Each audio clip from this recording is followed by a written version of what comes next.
తెలంగాణ రాష్ట్రంలో రైతు బంధు పడని వ్యక్తులు వాళ్ళని ఉంటే ఈ కింద కామెంట్ చేయండి ఒకసారి. రైతులారా, యువ రైతులు చాలా మంది ఉన్నారు తెలంగాణలో, వాళ్ళు ఒకసారి కామెంట్ చేయండి చూద్దాము. అంత బోగస్ నడుస్తూ ఉంది రాష్ట్రంలో. అంటేనేమో మళ్ళా అంటున్నాం అన్నటువంటి చెడ్డ పేరు.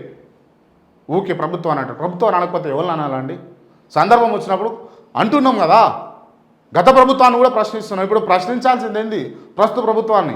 మేము పబ్లిక్లో పోయి అడుగుతున్నప్పుడు, వాళ్ళతో ఇంటరాక్ట్ అవుతున్నప్పుడు, ఏందండి ఏం జరుగుతూ ఉంది, గత ప్రభుత్వం ఎట్లా ఉండి ఇప్పుడు ఎట్లా ఉండనంటే, నమ్మి నాన్న వస్తే పుచ్చులైనవి బిడ్డ, మేము దండగా వేసినాం చేయి గుర్తు ముఖం చూసి.